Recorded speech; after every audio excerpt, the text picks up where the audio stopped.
Good evening and a warm welcome to the State of Business. I'm Nishani Pigera. As usual, a look at the headlines first. Minister highlights importance of a national consensus on the transformation of SOEs. And CSE and Sydney Stock Exchange move to improve capital market ties. In tonight's main story, Minister of Public Enterprise Development Kabir Hashim says the government is looking at creating a national consensus on the transformation of state-owned enterprises. The minister said at present there are 245 SOEs and most of them are a burden to the Treasury.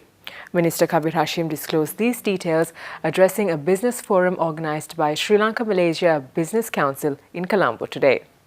Privatization is a dirty word in our country. When you talk about restructuring, when you talk about public-private partnership, there are politicians who don't understand the concept.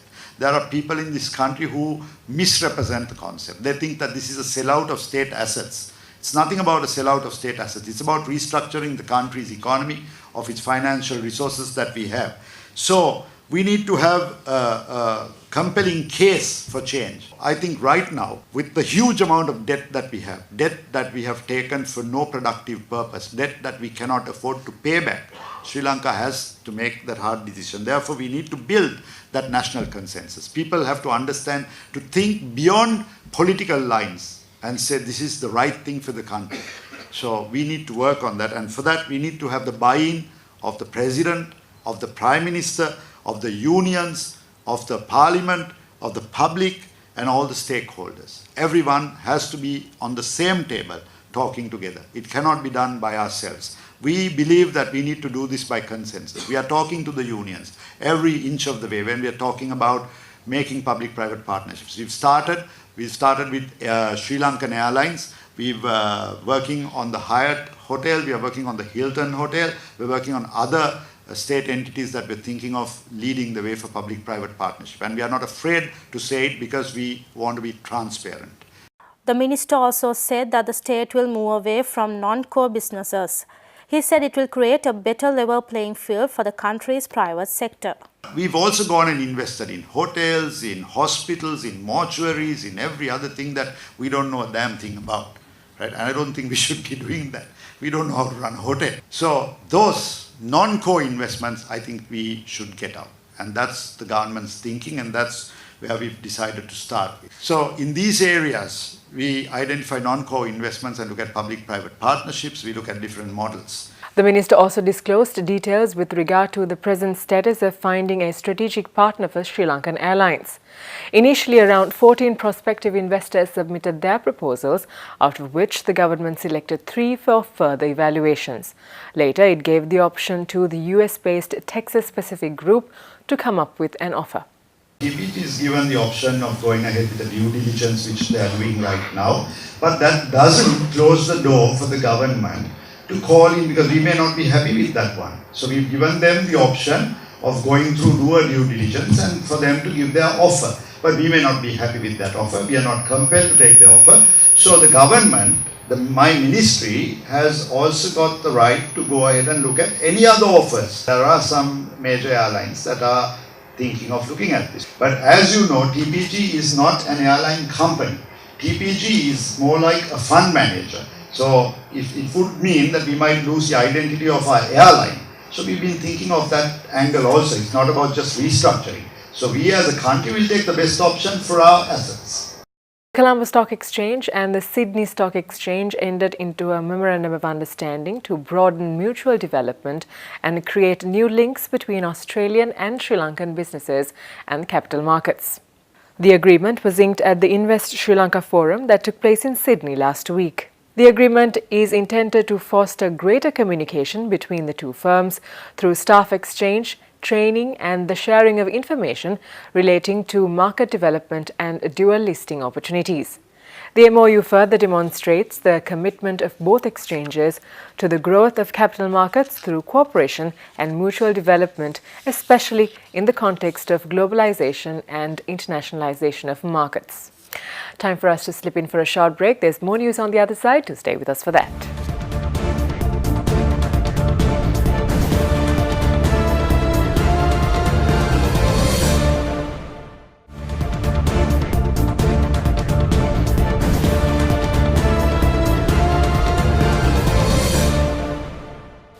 Welcome back. You're watching The State of Business. Proparco, the private sector arm of France Development Agency, is looking at more investment opportunities in Sri Lanka. The senior investment officer of Proparco, Yatin Kundra, said they can even consider long-term swap options. Kundra made comments speaking at a forum organized by the Sri Lanka France Business Council of the Ceylon Chamber of Commerce. AFD operates in 4 continents via a network of 75 officers. In Sri Lanka, they have so far committed around 370 million euros since 2005. Now, they are looking at opportunities to help Sri Lanka's economic development policy. On the loan side, we are willing to provide loans starting from $10 million to $100 million. I would say that we can go down on the ticket size to even $5 million if the project is right on the ENS side and is making an impact on the ground. Infrastructure project can go up to 20 years. The maximum we have done in this region is about 14 years. In Sri Lanka, it has been 10 years. We can also offer you, we can either offer you dollars, euros, and can also offer you local currency with a swap option. I know that swaps for long term are not easily available in this country.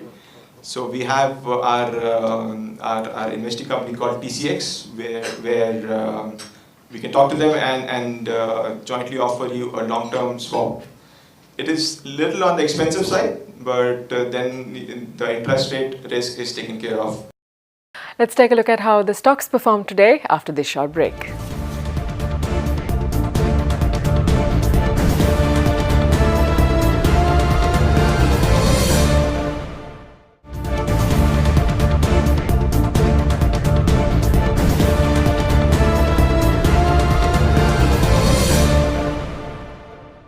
Welcome back to the show. Trading at the Colombo Stock Exchange ended on a positive note today. The all-share price index gained 36.46 points to close at 6,021.54, and the S&P SL20 index gained 20.5 points to close the session at 3,419.53. Turnover was 388.4 million rupees and 44.8 million shares were traded. Up next are the day's forex rates.